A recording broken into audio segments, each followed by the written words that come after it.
Well, hello, everyone. It is 5:30, and I think we should get this underway. My name is Cal Workman. I'm with the Manchester Community Library, and I'm so happy we will be spending this time together with our fine Vermont poets and our Claire North.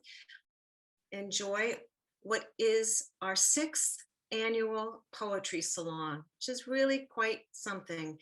It's my first poetry salon. I'm really looking forward to it, but it is Claire North's 6th and the Manchester Community Library 6th. It is our first on Zoom, but it is a wonderful affair no matter what when you have poetry. My job this evening is to introduce the fine Claire, who is our master of the ceremonies, and it's just such a great pleasure. I had the pleasure of meeting Claire this month, National Poetry Month, when the library had a whole host of events celebrating poetry. Our children's librarian was having poetry read in pajamas, crafting original poems, and for my part, I had a Thursday meetup for lunch, what we called paper bag poetry. People came and shared a poem and shared their lunch together. And Claire was there, and she always brought such amazing, poems to read. And I feel we bonded over paper bag lunch. And to me, Claire in poetry really goes hand in hand. She said to me that poetry is a love of her life, and that is so clear. She brought that love to the library and served it as the inspiration for the 1st, 2nd, 3rd, 4th, 5th, 6th Salon. And previously to the Manchester Library, she has done so much more. She has led the Gossamer Stone Poets at Northshire Bookstore for 6 years. And this group of poets also published a collection of their work called Borderlines in 2015. She's also a member of the Ruth Stone Poetry Workshop and is active with National Poetry Month programming in Rensselaerville, New York, and here in Manchester in the mountains for 16 years. And I'll just leave you with this. I think she's dazzling. We all do. And with that, I will turn it all over to Claire. Hello and welcome everybody. And up above me here is the American Academy of Poets. It's their poster for Poetry Month. They do a different one every month. And Joy Harjo, who is our poet laureate, I can't think of a better welcome than her words from this poster. It says, "There is nowhere else I want to be but here. I lean into the rhythm of your heart to see where it will take us." And that's what poetry is. We really lean into the rhythms of each other's hearts. And it's wonderful that we're able to do this poetry salon for Poetry Month, because who knew? This time last year, everything that I had planned, as I'm sure it was the same with you all, was cancelled. And we were all going around kind of glassy-eyed, I think, and wondering, well, what's next? So this is a wonderful way for us to be re-entering poetry in our area. It's a great way.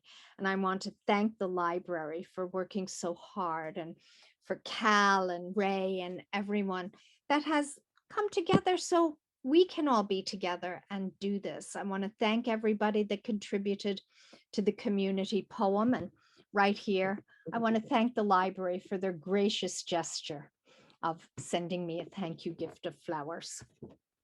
Just beautiful. And we are very fortunate to have 3 wonderful Vermont poets with us this evening who will read from their work and who will be happy to take your questions through the chat. And, I'm going to just charge ahead and get into the introductions of our Vermont poets. And our first one is Alice Wolfe Gilborn. And Alice has such tremendous history in the area. And Alice, you know, something that I think of when I read your bio is it's mountains after mountains. You know, your life has been a beautiful series of mountain ranges. And I think of your poetry coming from the geology of those in so many ways. I read your poetry, and especially this last beautiful one, the latest you've come out with, Apples and Stones. And so happy to be resonating with that every day, and the images in it, and the nature, and the scenes from mundane life that are really branded into our souls. Alice was the founder, is the founder of the Adirondack literary magazine Blue Line. That's now in its 42nd year, and it's published by SUNY Potsdam. She's the author of 2 books of nonfiction and 2 books of poetry. She's also co-edited 3 poetry anthologies, 2 of which center on Vermont poetry. Birch Song. Those are beautiful anthologies, and I recommend them if you have someone who loves Vermont. They're a great gift. And Out of the Blue, Blue Line Essays 1979 to 1989 won the Adirondack Center for Writing Award for the Best Book of Nonfiction 2013. And in January 2021, she received a resolution from the state of Vermont in recognition of her overall contribution to literature. So Alice was born and raised in Colorado and has spent over 60 years in regions near or surrounded by mountains, the Rockies, the Adirondacks, and now the Green Mountains of Vermont. And these landscapes and nature in general have shaped her work as reflected in her new book, Apples and Stones, published by Kelsey Books in August 2020. And, you know, you're going to find a lot of resonance in what Alice is going to have to say to you and read to you this evening. She's been a really wonderfully consistent gift throughout my time in poetry here in Vermont. Thank you, Alice. Thank you, Claire. That was a very gracious introduction. And I do want to thank you and Cal and the library and Ray and all who have helped us get together right now this evening. It's very special. I'm not going to spend a lot of time talking about the poems I'm reading. I'll go right through. They're fairly short, but I'll just say a little bit about each one, and then save your questions for later. I think this will probably be the best way. So we'll get right down to it. Oh, I wanted to mention, I'm going to hold this up again. Looks like it's upside down, it's blurred, but the artist who painted this picture on the cover is another East Dorset resident who lives around the other corner. So it was nice to be able to use her work here in this book.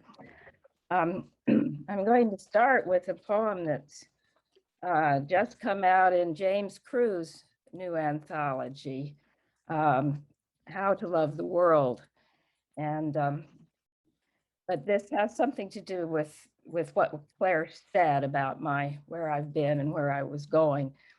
It's called Leaning to the Light.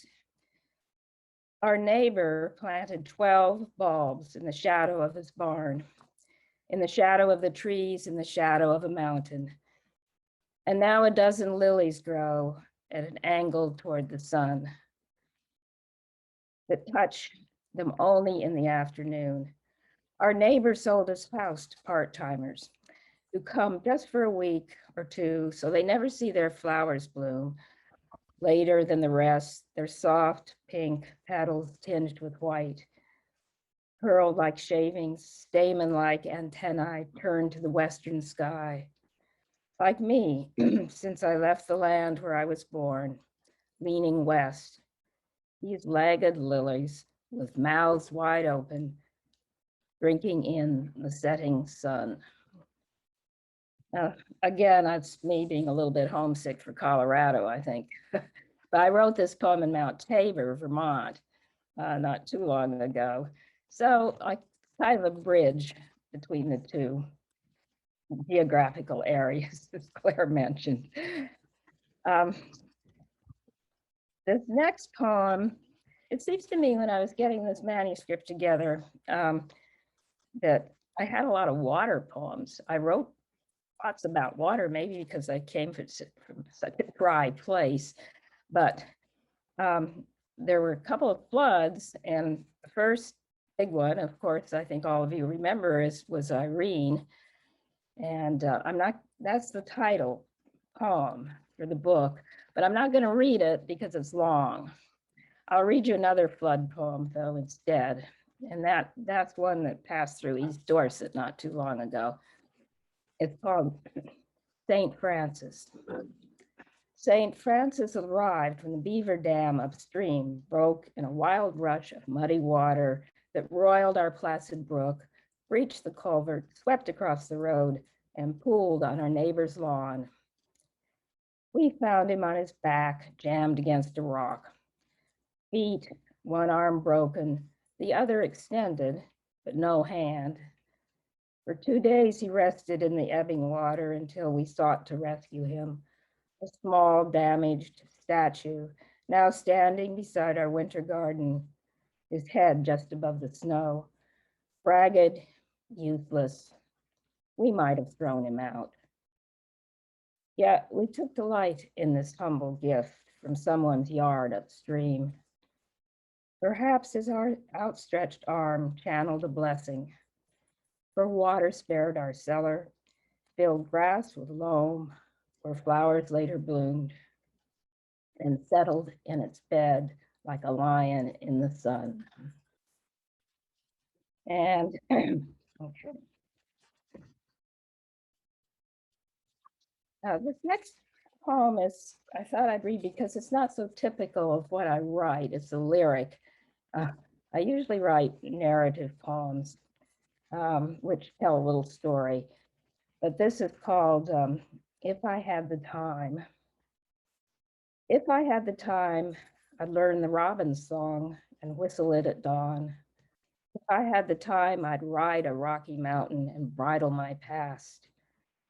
If I had the time, I'd moonwalk in a forest and capture my fear. If I had the time, I'd kneel in a churchyard and ground my unbelief. If I had the time, I'd build a grassy bower lined with bones and feathers and shiny stones. And if I've had the time, I'd stretch in the sun and wait for you to enter hour by hour.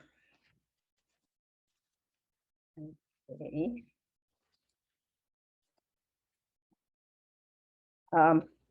This is a dog poem. I write a lot of dog poems.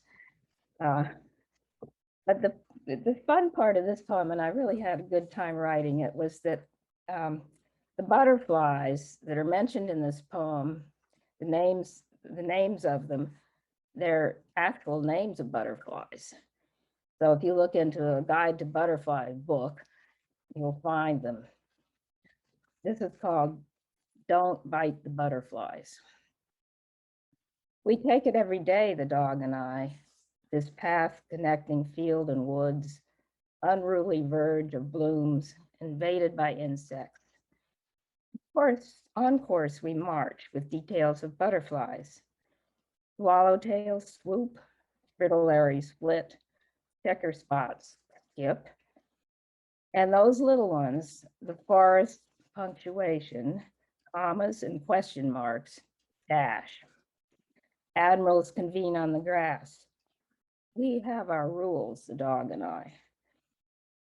Flick flies, nick gnats, bat bees, but don't bite the butterflies. One commands a hill of dung, gift of the dog. Slowly it fans its black wings banded with white, a semaphore repeated perfectly by its comrades in the field. And this next poem is, I was wondering whether to read this at all because it's not very, let me just back up. I don't write a lot about politics or what's happening in the world, but I do get very upset about it at times. And one of the things that really bothers me deeply is this business of so many guns all over, this proliferation. So this poem really doesn't deal with the issue, but it's kind of reflects it. So I'll read it. Guilt. Guilt is a creature burrowed deep, a web of fungus in the soil that bursts into a horde of mushrooms overnight. 100 compromises, 1,000 white lies. You admit your guilt. It brushes near. You treat it like it's special. Fed, it grows. You own it, even when it's purged. Bindweed ripped from the garden faithfully returns. What's the price of your indulgence? Easy to let the cat grow fat, bad for his heart. To make the dog suffer because you cannot bear her loss. To fail your dying mother when you're not there to hold her hand. And Columbine, like all the other sins, so close, yet safely far away. Guilt blossoms in 1,000 thoughts and prayers. And if we have time for one more. Okay, this is the end poem. I thought I'd end on a happier note. It ends the book. And it's called Wake Up. On the radio this morning, they played something truly remarkable. The sound of unknown birds around the world, awakening to first light, starting in the east at dawn, going west, hoots, owls, warbles, then riffs and trills as another contingent, another continent woke up until I could feel Earth itself turning with its brocade and bristle of trees and music, that strange and lovely communion of birds. I wished and failed to name them. Miffed, I let others' thoughts jump in. What were they doing? Why were they singing?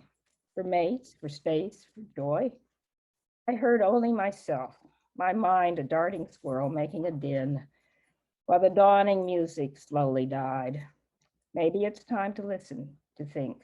Sunrise, birds, trees, earth turn, to sing a little song at daybreak. Well, thank you. That's it. Thank you so much, Alice. Those were great choices. And I really liked that political poem. Well, sometimes they creep out, so. Yeah. Yeah. Sometimes they erupt. Exactly. And, I want to encourage everyone, if you've got questions for Alice, please type them into the chat. We have plenty of time for that.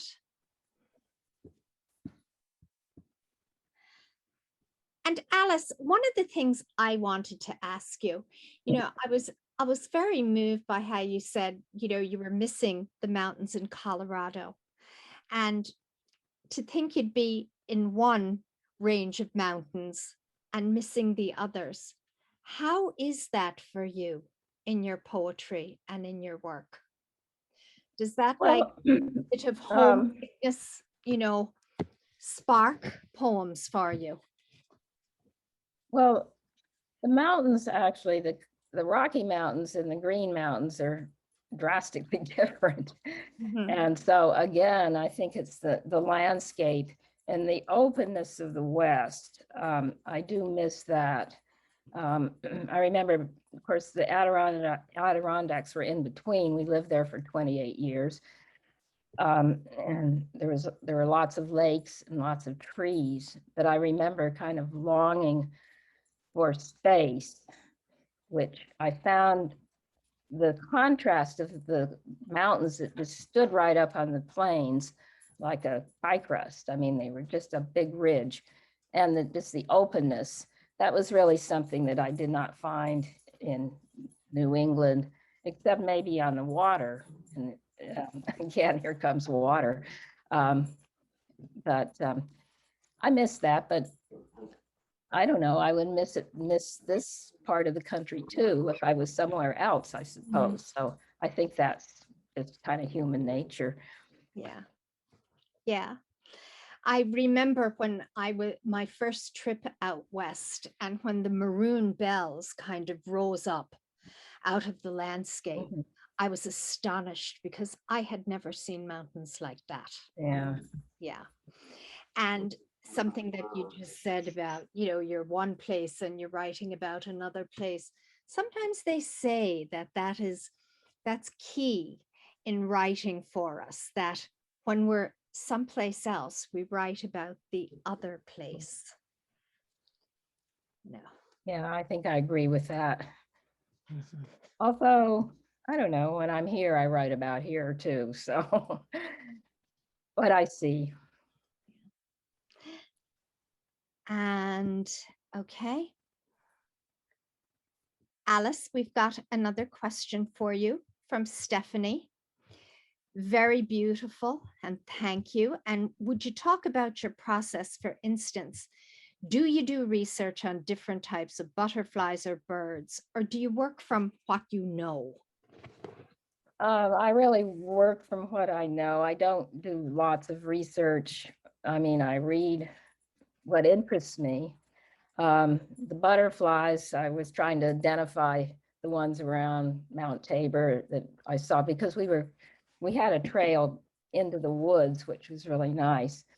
And so I did read up and see what kind of butterflies they were, and which was amused at the description of them.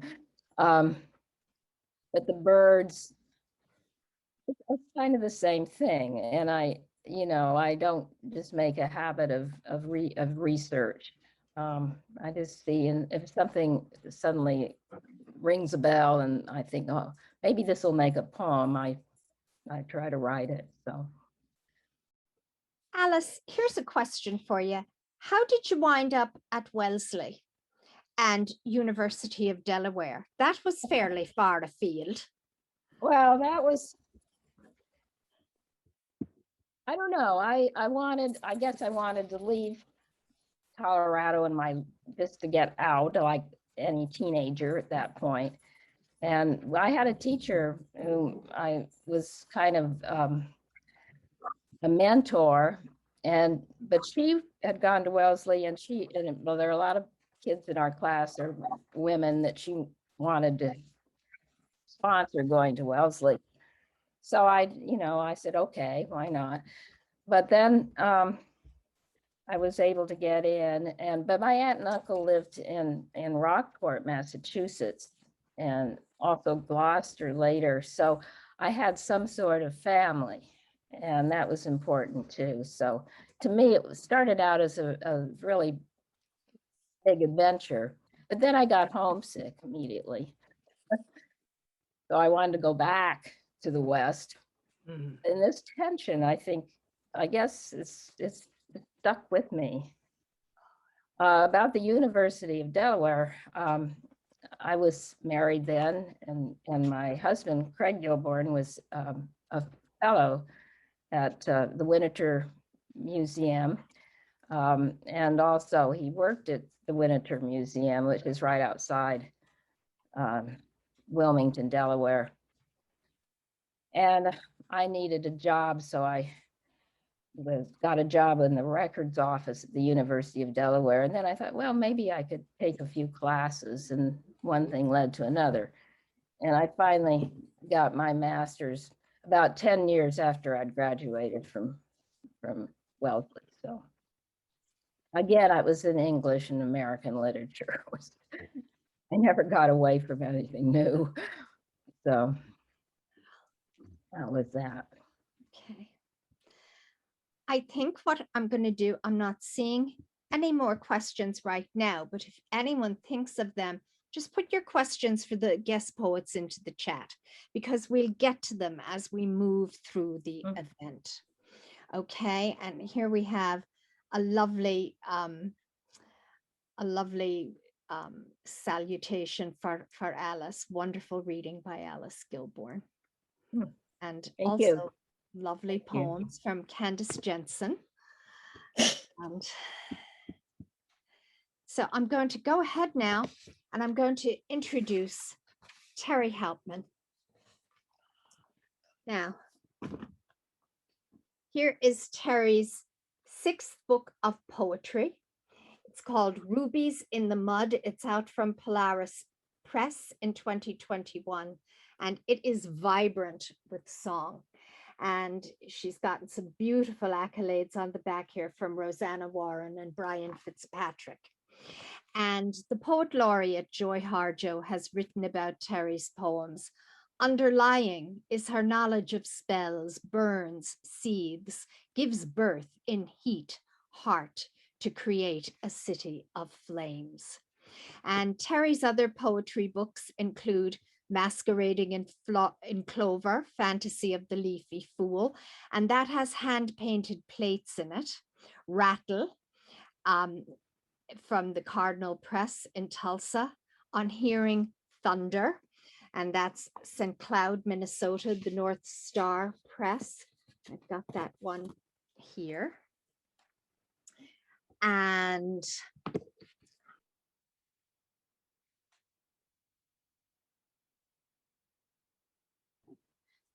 touchpad muted me.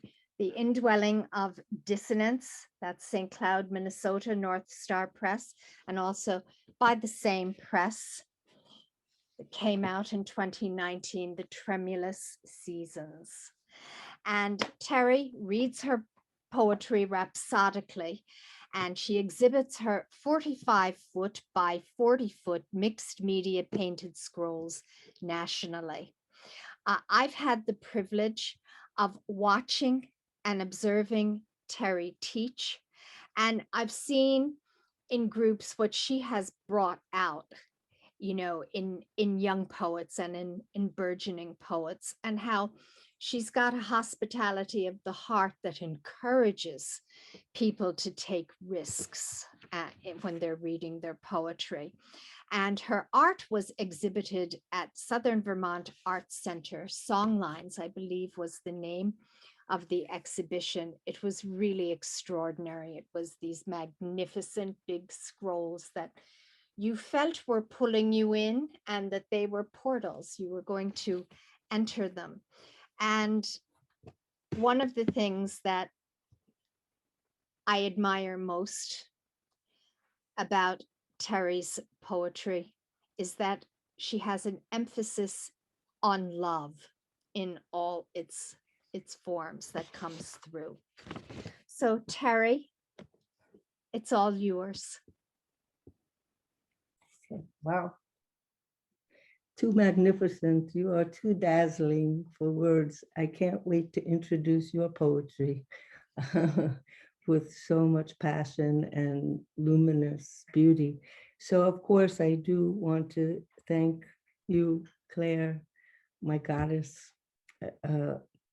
And I do want to thank Cal and welcome. It's wonderful to work with you. Ray, we need you so desperately. Thank you. And the Manchester Library and all of your staff were so generous.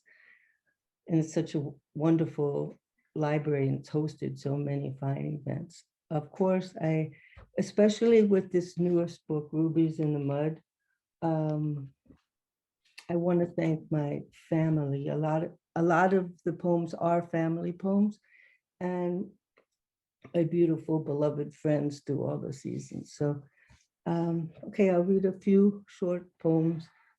I'd like to begin with this poem, Return, because I did say after I wrote The Tremulous Seasons that I was going to pause for a while.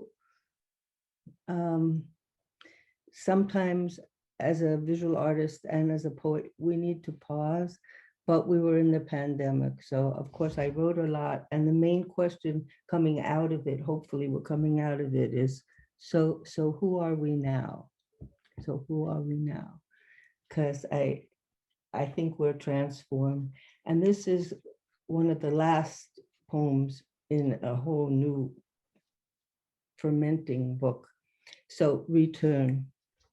And it does have a epigram from Rumi, inspired by my students from Green Mountain College, because they were so in love and immersed with Rumi's poetry. Return, return to the root of your soul. How shall we return from this devastation? What deep forest wisdom will guide us back from the dead? How will we sing the memories of those lost in the burnt lilac dusk, the solitude of ash? Who are we if we do not return, walking freely with compassion and kindness? If we do not return to the root of our souls, sharing the twilight's sheltered songs. And one other from the pandemic, the fire in the God's eyes. Dead bees rest inside God's fire as we cherish the night, keeping hope alive. Cherish the night's green winds, between the shadows, exiled song, the world's grief. Light a candle for ancestral prayers, the lost dreams and mysteries never to be shared, singing deep songs for the dead and the living as terror flails and the winds break open. So I would like to read a poem for my sister Helen, and this poem honors also my sister Joan. I have beautiful sisters, and this poem is Angel of Harlem for Billie Holiday and for my sister Helen. Hummingbirds at the Arab grocery store on Broadway dive for gardenias as Billie Holiday sings strange fruit from southern trees on the airwaves outside.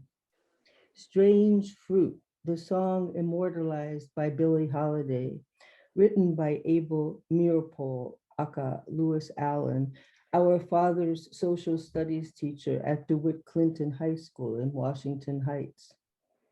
Oh, sister, walking with you on Harlem streets, dreaming the blues, trembling in the zigzag pulse of Grandma Ray's fortune-telling winds, singing to the dead and the living through the Kabbalah flamed incantations, remembering when you rose up at Sweetwater's and Small's Paradise, fluting the bones, eating black beans and rice at Flor de Mayo and Floraditas, with Billie Holiday, the angel of Harlem, at the center of the world. That's sort of a tribute to my father, to my father. And I just really wanted it to be known, that history with Lewis Allen in terms of writing Strange Fruit. Well, the next poem I'll read is Struggle is a Prayer for Hope. It's dedicated to one of my students at Green Mountain College, Devin Balcazar, who is a beautiful poet. I did fall in love with some of my extraordinary students who just wrote such magnificent work. And so this is for him. And has an epigraph from Lorca. Like a snake, my heart has shed its skin. I hold it there in my hand, full of honey and wounds. We walk to the Magic Theater on 125th Street in Harlem, past the Soul Saving Center across the street, where love and death transform each other in the music of winds, listening to Ernesto de la Cruz sing, "Remember Me," as the wolf moon, the cold moon, cries the blues. The raven rooms, luminous with hope, tremble beneath our feet, as roundups and sanctuary cities rip us apart, listening to the dead sing the honey of longing. Dreamers on La Salle yearn to breathe free, bearing witness to healing prayers in the ex voto dolor of night, the dreams of strangers leading us home, past owls at hospice, hooting Snapchat, Instagram guzzles, past the holy relics in Dominican hotels, Lorca's New York streets coming alive, licking scarlet from destiny's hive. And I think I'll end there. Any questions for Terry? Please type them into the chat. And I'm going to start with a few questions once she's back.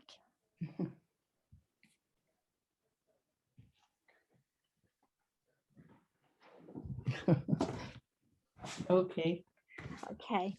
No. Terry, in Rubies in the Mud, you have a cycle here.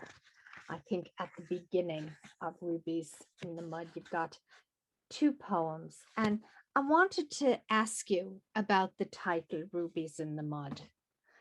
Can you tell us how that was inspired?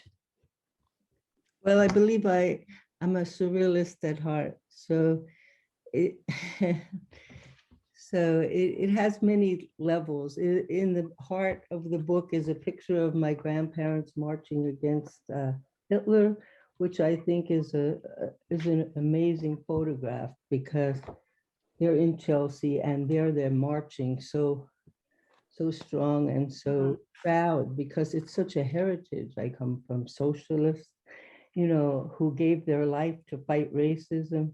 And so it has that ancestral level of jewels and what we unearth.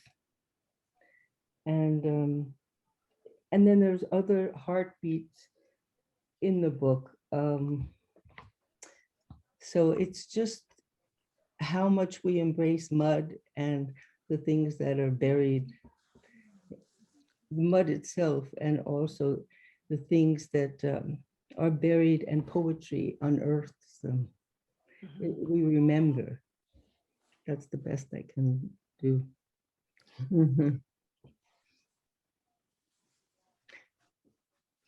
Terry, was most of Rubies in the Mud, was it written during pandemic time? No. Or was it before? Right. Yeah. This newest book, I won't publish this new book because I like to let poems ferment. You write them and you have to leave them alone, so it won't come out for a while. But no, this was pre-pandemic, but rich in memory and honoring my beautiful friends. Just so many friends. So it's a tribute to family and friends. And I as we get older, I want to make sure that that was out there, because who knows, life is short. Love is long. Love is the core. I think if what we could all talk about what we learned in the pandemic, but love is it, baby. It's at the center. I don't know what else to say, why we write, So I do write a lot of love songs. two questions here have come up. One from Candace Jensen, and she's very grateful for your reading. And what is the best way to get a look at some of your visual work, Terry? Where can that be accessed? Thank you so much for asking that question, because if you Google my name, you'll find 3 videos. And if you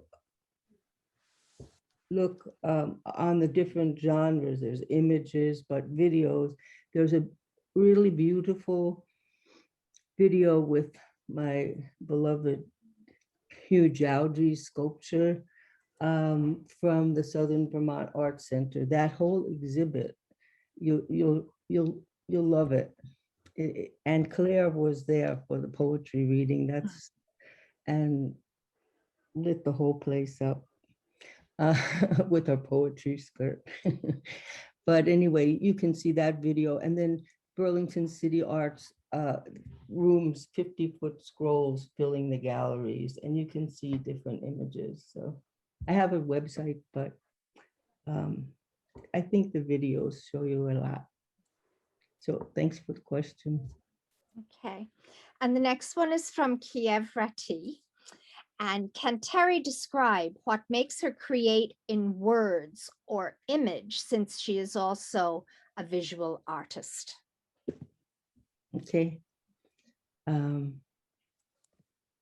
If you tuned in last night as we all celebrated poetry, and you listened to, was it Sarah Sai's poem? No, whose poem was it who talked about the sardines, the painter and the poet, how that works? It was, but anyway, okay. It's a different language, but for me, I've been a poet for 40 years. So poetry is my life, and poetry is first and foremost. And to me, poetry, I try to put this spell to my students, and we all seem to be saying it. It's you don't know what you know until you dig for it. And it's all, to me, it's all about music. And that's the link between being a painter and a poet, because it's all, I used to be a flamenco guitarist or a folk guitarist, and so the figures in my paintings are music, and the poetry is music. But I don't know if I'm really answering your question, Kiev, but they take a different language, but they're all about the rhythms that connect us in a communal song. And for me, poetry is very verbal.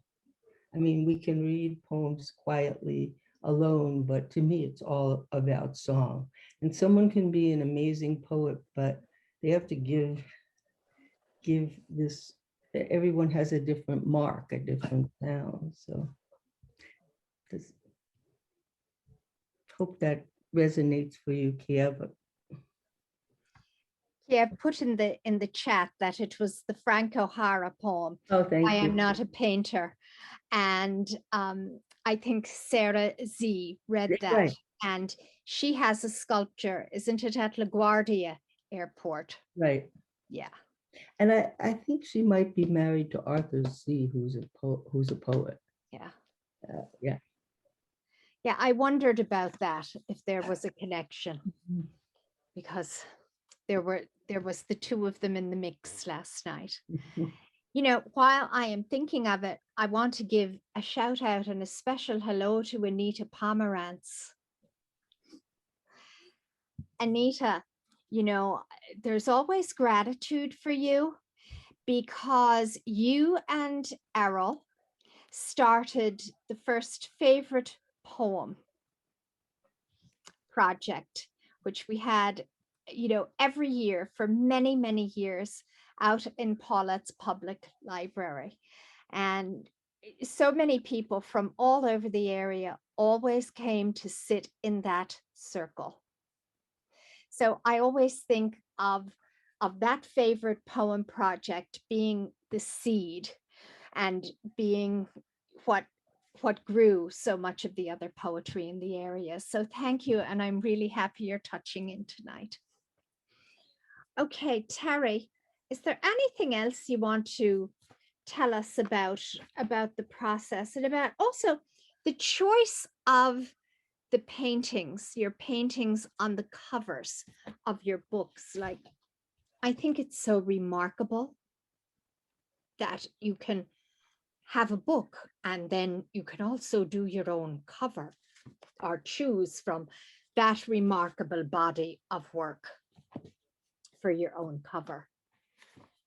Well, a shout out to my publisher and to small press publishers, because I write with wings, or I don't write straight to the margin, and it's hard to publish my poems because I score them like music. So, okay, Liz and Curtis, I love you. I love the production you did with my books, because you know, I can create my cover, and you work in collaboration. And so working with Liz, and it's a personal story because I worked with her mother before that, and just how it flows. And there's other publishers who have rejected me because they say, well, I'm not going to publish wings. You know, I'm not publishing poems that come down the center or whatever. So here's to small press, where you can do creative, visionary books that never get recognized, but by, you know, but we must do what our passions tell us. Okay. So anyone else have any questions for Terry? And remember, if you think of something later on, you can always put it into the chat. Okay. So I want to introduce next Kiev Rati.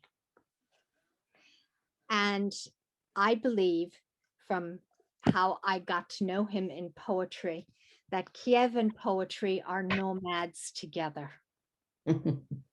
I think one will follow the other, you know, and they kind of take their own turn. Kiev was born and raised in Vermont.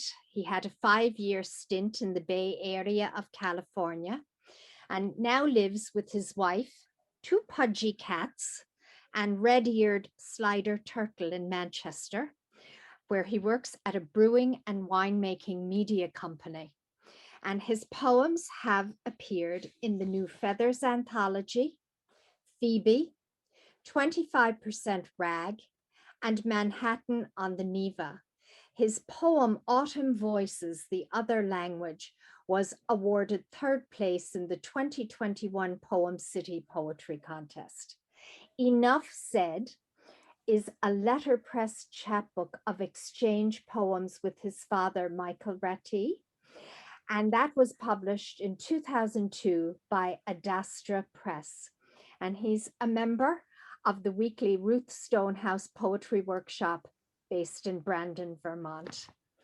And over the years, Kiev has hardly missed a poetry event in the area and come with so much generosity and conversation.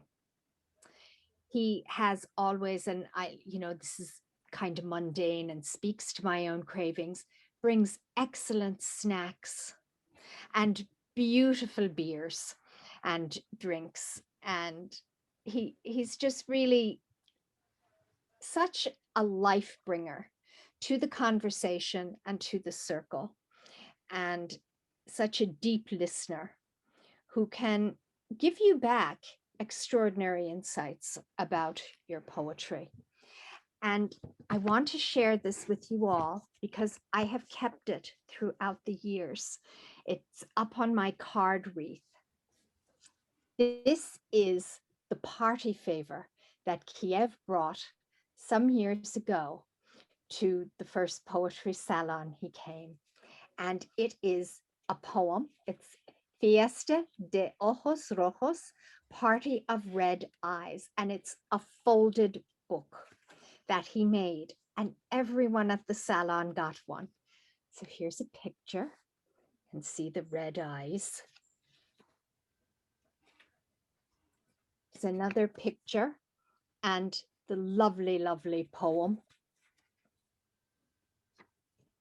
And the end papers, which these Crayolas are figured in the poem.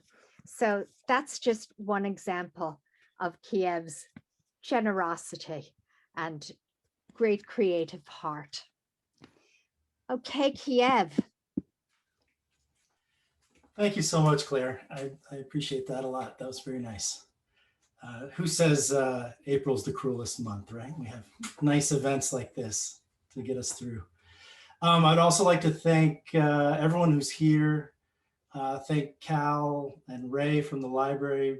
Everyone keeps hearing Ray. Ray is what makes all this technology work. So like when none of us know what we're doing. So I just thanked the library, but the first poem I'm going to read is called Burning Libraries. So don't take that from the title. I don't know how many people have read The Library book by Susan Orlean. She goes into the Los Angeles library burning in 1986, and it's really more about what libraries and books mean to people. But the first line of this poem comes from the Senegalese culture, and I learned it because of that book. Burning libraries. When someone dies in Senegal, the euphemism for her passing is to say her library has burned. I prevaricate by thinking my poems will last beyond my life. If words last at all, with no translator for my extinct language, they become someone else's. Can we recuperate humanity through poetry? Or are minds fettered by proof of concept, obscured from real substance that flourishes in the borderlands where what goes unsaid also goes unwritten? It's my ambition to glimpse darkness and reflection in your eyes by looking through the portals these black letters cut in the page. More often, my mouth is a Pez dispenser, issuing sugar pellets, a hoax of language. The open mic broadcasts the effluvia of my emotions and their categorization vocabulary, while my words, my life, become little more than the striker against which a match is pulled to briefly illuminate then burn my library. So see, it's not a bad thing. It was a good library burning poem, if there is such a thing. Claire had mentioned that my poem Autumn Voices was awarded third place in the Poem City contest up in Montpelier recently. So I'd like to read that next. Some of you might recognize Mad Tom Orchard from this poem. Autumn Voices, the Other Language. The seasons are turning, and I cannot find a voice to call my children in from the cold. Mother's voice rushed out through a clenched jaw, one half broken tooth causing a slight whistle to her fury. Father's voice came late in life, resonant yet trailing off, as if permanently distracted. I hear the undertones of strangers on my tongue. My mouth is a foreign city. I am lost in its streets, gesturing like a tourist to find the other language for things. I walk the late harvest orchard, reading the signs, Macintosh, Honey Crisp, Gala. I speak the names out loud as I trample the humus of rotten apples, scanning branches for the last remaining fruit.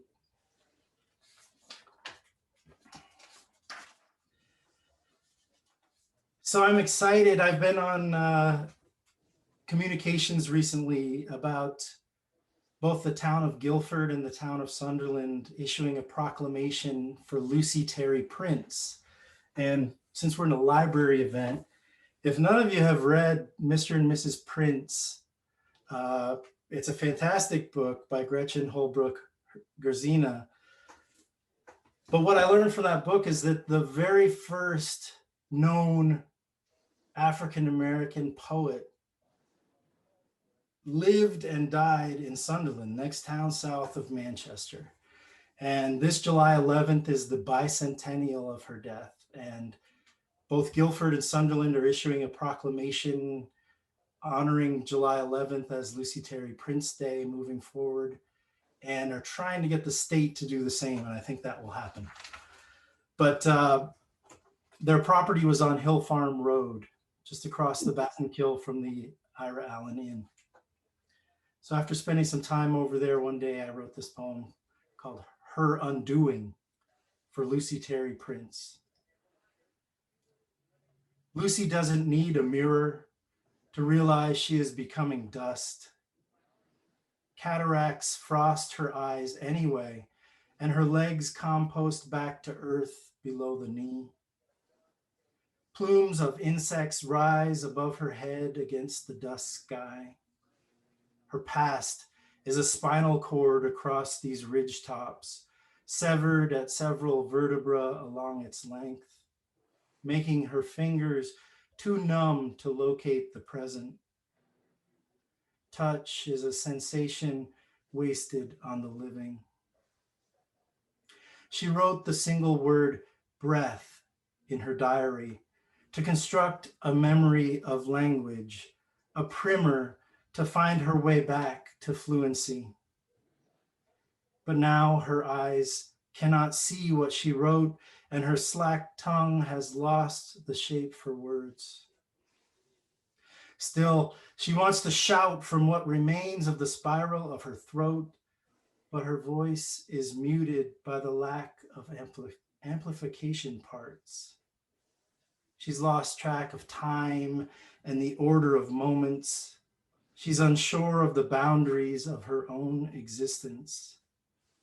Everything from her world is delicate and frayed.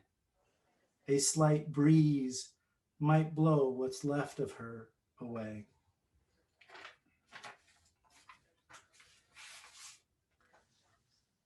I see my dad in the audience, so I have to read this poem. So this book, enough said, it's from a letterpress, Adastra in East Hampton, Mass. And when I say letterpress, it's for the old-fashioned 1800s, print each page, set the lead type.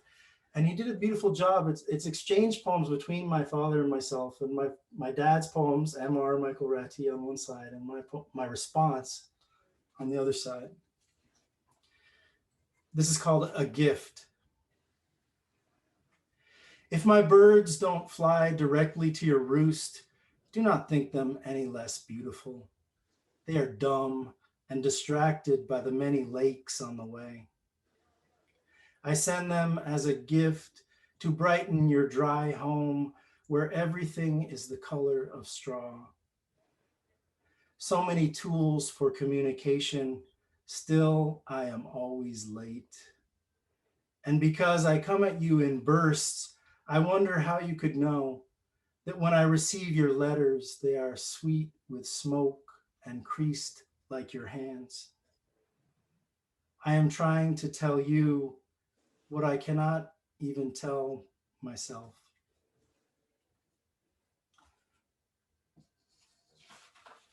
And I think I'm just going to squeak one more, hopefully positive one in. It's called Supernatural. Everything you are is much more than coincidence. All those cells working mostly in unison aren't just a congregation of molecules identified as you. I'm not talking the God particle, but a sublime mathematics of biology whose every calculation equals you and proves the formation of your body did not have the same odds as any other result. each half ladder of your parents' DNA assembled together into rungs that you climbed into yourself. The implication is that you existed before and separate from your body, somewhere just outside of this reality, waiting to commandeer your vessel of flesh by the joystick of your brain, with your intricate heart pumping blood to all your limbs. How can you look in the mirror and not be amazed? Thank you.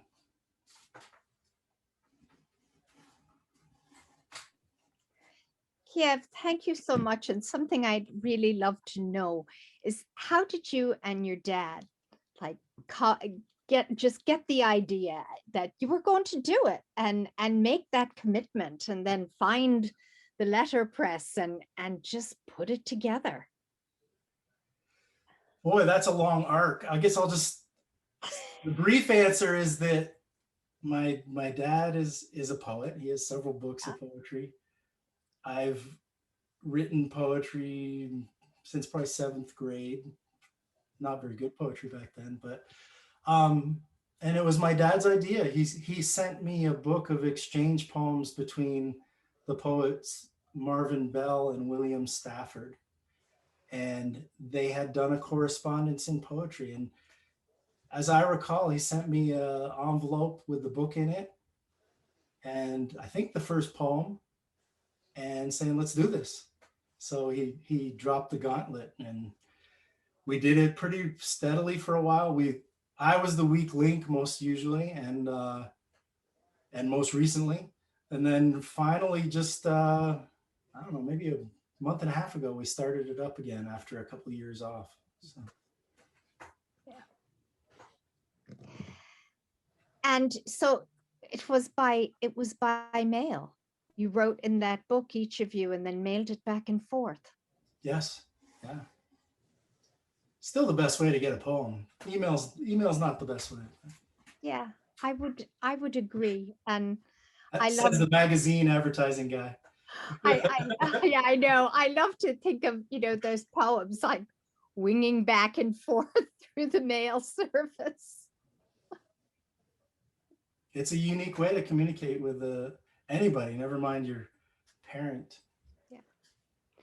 One of my favorite lines that you've just read, I've had the privilege of hearing you read the poem before, is the ladders of the DNA, where you climb into yourself. And an element that I admire in the essence of your poetry is how you include science, and it becomes so lyrical and so visual. I do have to give Bianca Stone from the Ruth Stone House a nod for that. She's a fan of that and does it really well in a lot of her poems. And I think that intrigued me, that, it's something I've tried to do in the past, but I think I make more of an effort to do it now.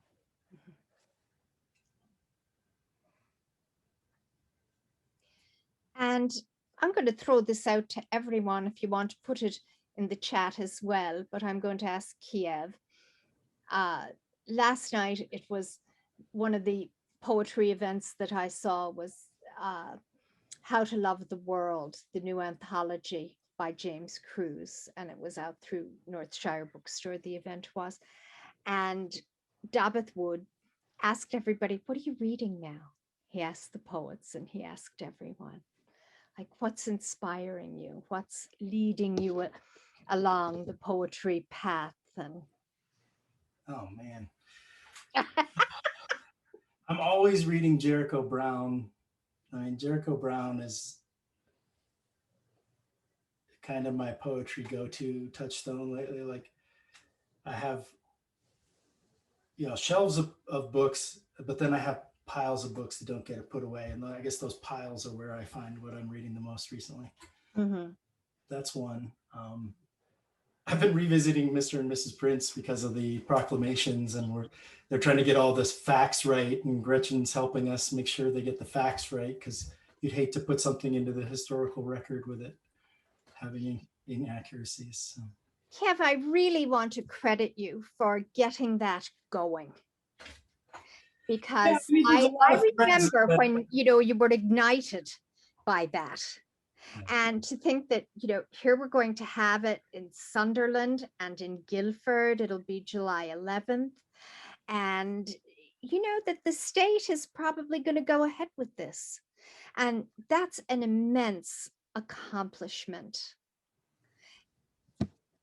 Yeah, and I have to say, Chantilly Gander, a poet, Yeah. Photographer, Okay. she does everything. She's on the Vermont Humanities Council. She's been integral into making sure the organization of that happens. And I had a grand idea, but a lot of people were finding that thread at the same time after realizing they live so close to that land after reading the book.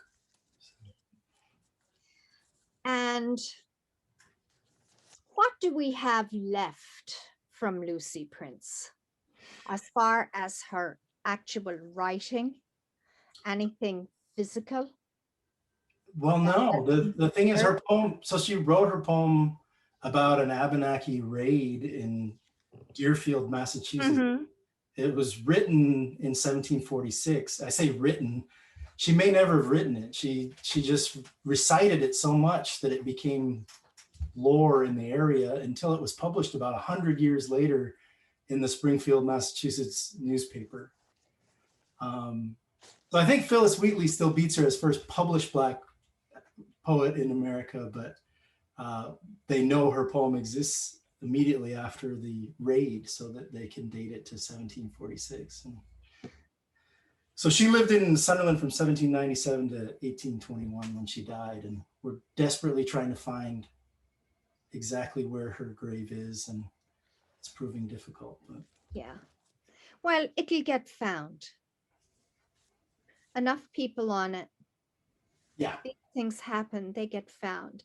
And I just want to speak right now to the glory of poetry, because you think of, 1746, and Lucy Terry Prince is a Black woman, and here she has created this poem about the raid. And this is an oral culture that she's transmitting it through. And yet, in spite of so much, the inherent racism, whatever, that poem survived because everyone was speaking it. Right. And speaking it through the years and the generations. indeed.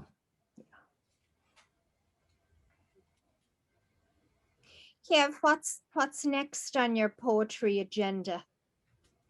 What have you got? What irons do you have in the fire? I've got to catch up on all these great events that happened simultaneously this past month. That's why I'm glad this is being recorded too. So yeah, other people that had conflicts, I know a couple people that I'm friends with, Bianca Stone being one of them, are starting a reading in 15 minutes.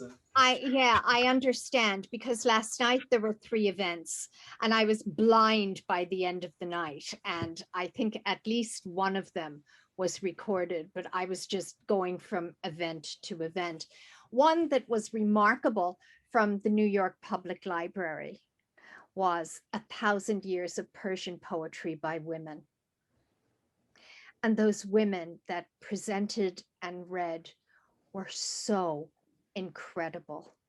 Like the strength and the grace of those presentations and the stories of the translations. It was just one of the best events that I've taken in quite a while. Okay, so, all right, here we go.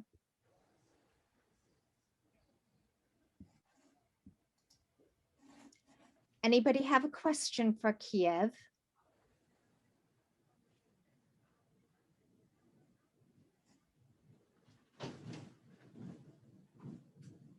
Okay. Oops.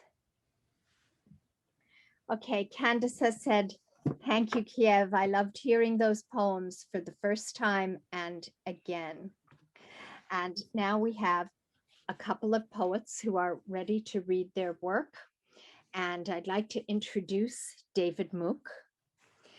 And David has been really amazing in what he has done for poetry in the area and with the Stone Valley Arts Center at Fox Hill. David has just been another one of those threads in the area that has kept poetry and other art forms going in so many ways. And it is just remarkable and heroic to me. I got on the site today for Stone Valley Arts and saw so many wonderful offerings that continued during the pandemic time and that are starting to open up to in-person events with all of the protocols in place. And I met David first in a poetry group, and one of the things he gave us each a gift was this poetry book. And this called Each Leaf was a collaboration between him and his daughter. And David's heart is also extraordinary. In his sharing, and that's something that I've learned a lot from throughout the years, in how open he is to share the workings of his heart. So David, we'd love to hear you.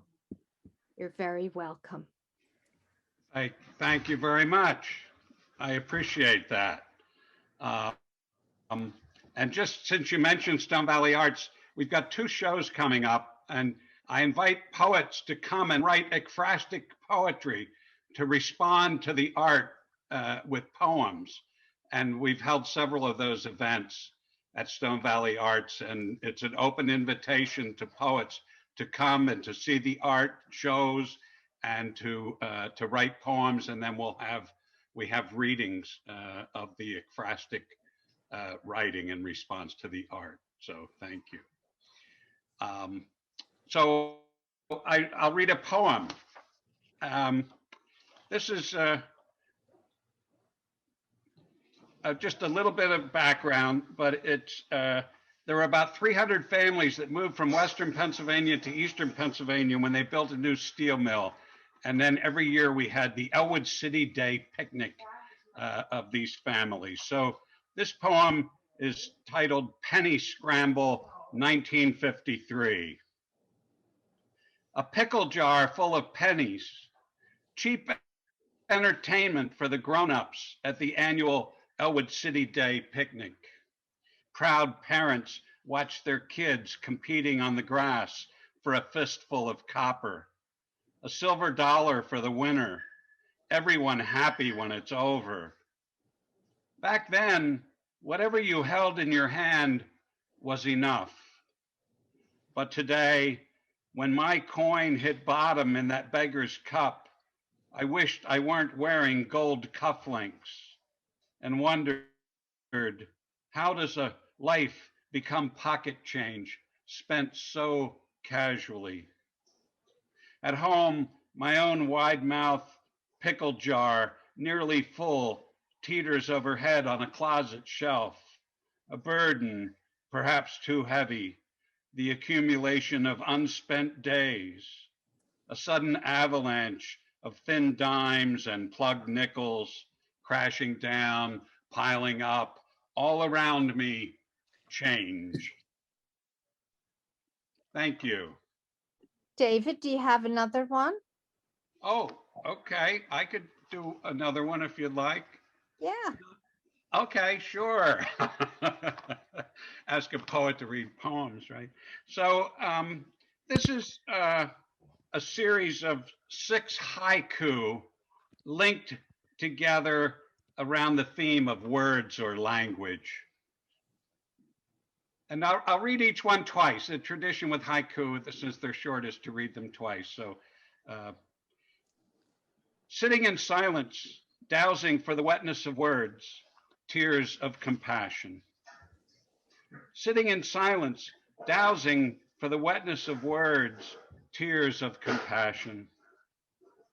Splash, the first raindrop, a deep and dusty impact on a parched page.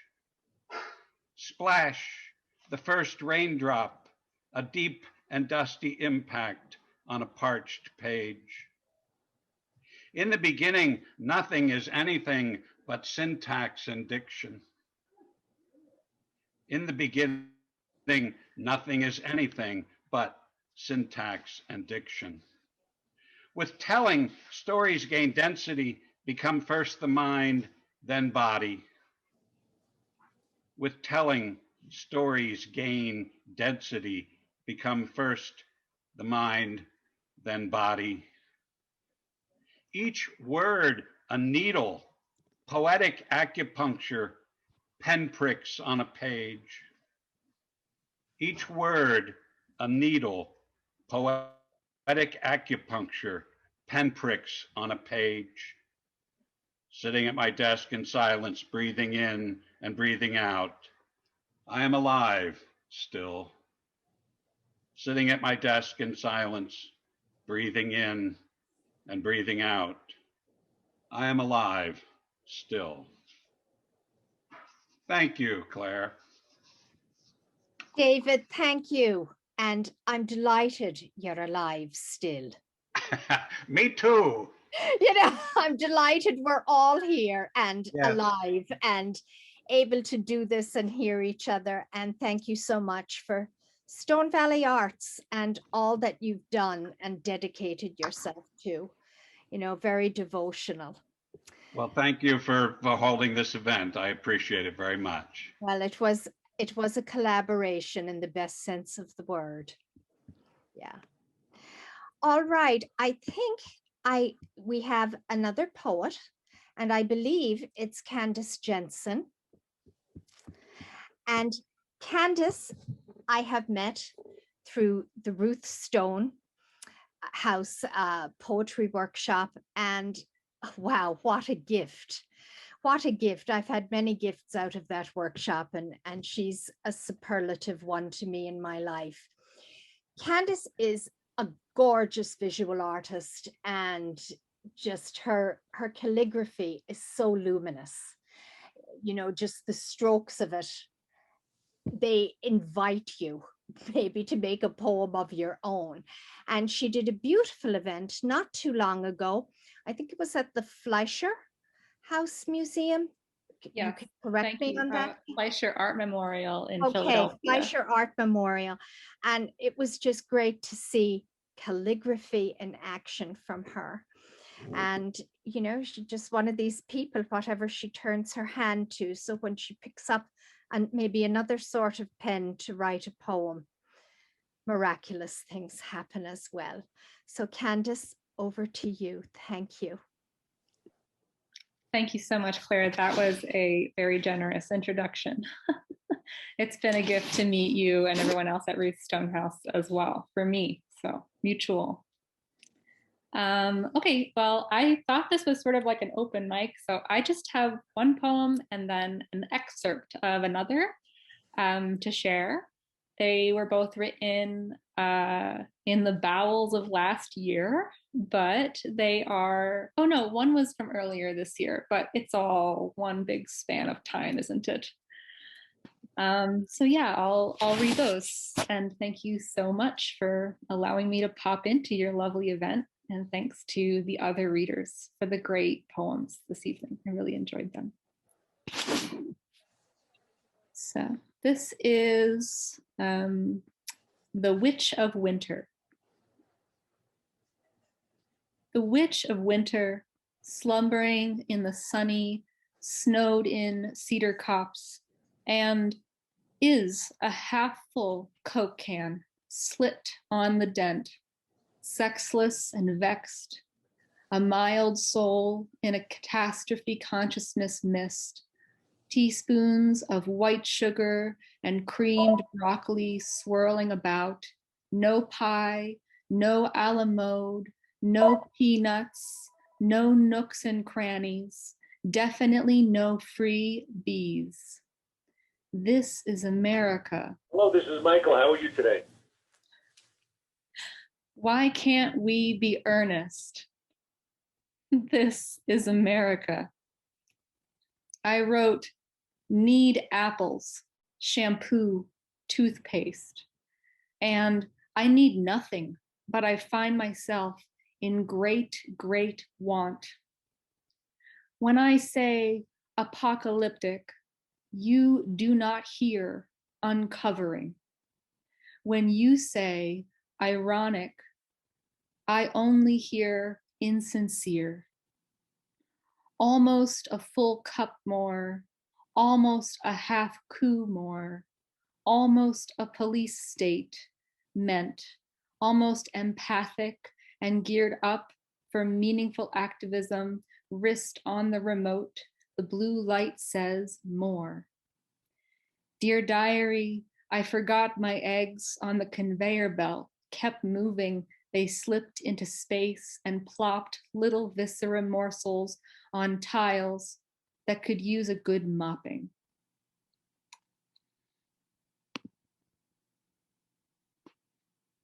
That piece was from January of this year. And let's see, so I'm going to read an excerpt. It's about a quarter of the full length of a poem that I wrote last summer while I was in residency at the Vermont Studio Center. Just as all things come. I am trying to become a woman who suffers no fools. Go walking, just walk right in to the stream, foolish minds, heartless handfuls. Go walking, just walk right in to the stream. The working of wonders is from one, just as all things come. Bring them to heal. Go walking amongst things that are. Go walking amongst things that are, usually only half visible and hard to reach, jam sandwich in hand. Go right outside on nights such as this. I am trying to be nice, but what I would rather be doing is becoming ferocious. The windmills aren't enough. The solar panels aren't enough. The quiet lemonade made in the pail of your life's lemons isn't enough. For God's sake, man. You are in the rain, the chthonic, sublunary, the darkest, most holy shit and soils, not merely illuminated by the moon, when turned aside in grunting and shuffling nighttime. They are the sopping moonlight, seeping through the compacted moonlight minerals. They are becoming and unbecoming our moon, calm lady, queer deity, beckoning astral siren of waters and bloods. Eventually, even the creek goes silent, dark, and the bones of the earth disintegrating in the space between my toes. So you made something beautiful out of the middling parts, unashamed of the heart shape, you bleeding heart. This great cracked open oyster shell of you. You've made something beautiful, but that doesn't make you good. Truly, there is no doubt. Thus it was, the highest is from the lowest, and the lowest from the highest. You subtle wreck, you empty habit, brittle egg you crawl out of, the gift of attention, the melancholy and morose pleasure of the belayer, merely witnessing the fall.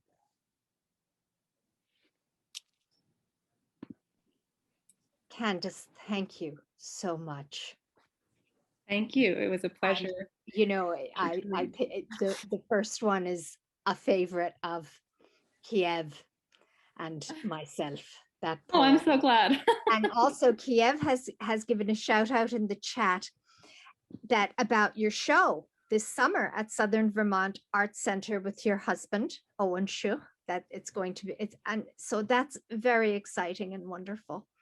And we're Yeah, we looking both forward have to a that. solo exhibition that's happening concurrently there. I believe there Okay. are 10 regional artists who had all applied through a juried competition, and we were both awarded solo shows at the same time, which never happens for artist couples. So that's great.